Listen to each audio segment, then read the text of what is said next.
blah, blah, blah, testing, hello. I didn't look at the camera again. Sorry. We shouldn't say that.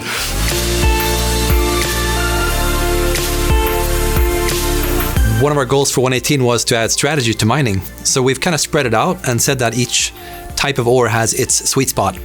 And some ores can be obtained in different ways even. For example, iron. If you want iron, you could go down to like the perfect height level for iron, or you can go high up into the mountains, or you can go looking for a large ore vein.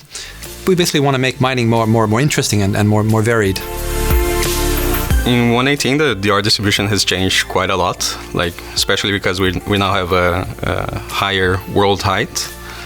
So we have like more vertical space to play around with, like how we want to distribute ore and how the underground looks and how the world looks in general. So one of the design pillars for this update was to make ore mining more interesting. So you find ores in different places in different amounts. What we mean by large ore veins is large. Like you find one, you recognize the signs, you find it, and you start following it, and it becomes like this mini game where you're trying to find out, where does it go? Did it go into there, or does it go into that cave? And it basically gives you a reason to go there and make a base, because you'll find so much probably. So we've seen examples where people can find, even more than 1,000 blocks of iron, for example, in a large ore vein. Noodle caves and ore veins, their implementation is quite similar. Like they behave in similar ways in the way they are curly and the way they are they spread out. So that was interesting because we on Bedrock at least, we first implemented the noodle caves. Like it was a win for us that they are both similar, and it was like a very elegant design, I would say, to have noodle caves and ore veins sharing a lot of like similarities in their implementation. One thing I'm pretty proud of with the large ore veins, I guess, is that we wanted it to be fun to do the actual mining. And I'm going to share a little story that one of my colleagues, Corey, I don't know if he'll admit it, but he was a bit skeptical to large ore veins in general. But then when we did a playtest internally, he just disappeared underground for like 4 hours. The rest of us were playing and testing things. He was gone. And then he came up from the underground like 4 hours later saying, I found a large ore vein. And it was so fun seeing where it went. And I got so much iron and I just couldn't stop. It was awesome.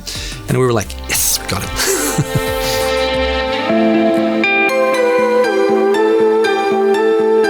So in 118, we're changing mob spawning, or specifically hostile mob spawning, to only spawn in complete darkness. Now, before this update, mobs would spawn in 7 and below, which was also always this magical number in Minecraft that you only knew about if you read the wiki or talked to your more technical friends.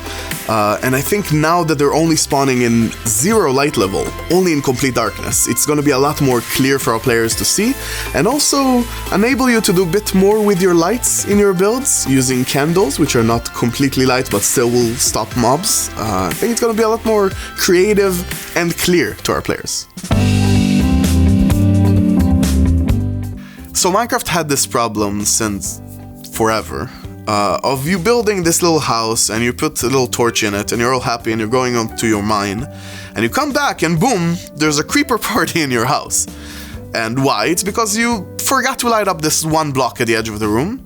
And I've been thinking a lot about this problem, and I think it was around a month after joining Mojang that I had the idea of the lighting changes. What if each torch you put on actually made your house safe?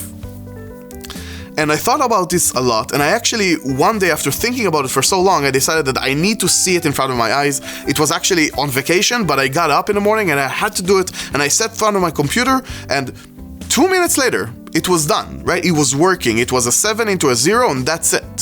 Still, it took a long time to get to you guys, right, to the players, and I think that's good. We wanted to be safe. We wanted to be sure that this huge change we're doing is not just going to be thrown in. Now that players played with it as well, and we got so many people trying it out, I'm super excited about it, and I'm really excited to see what happens when it hits the full release and all of you get to play with it. It's going to be amazing.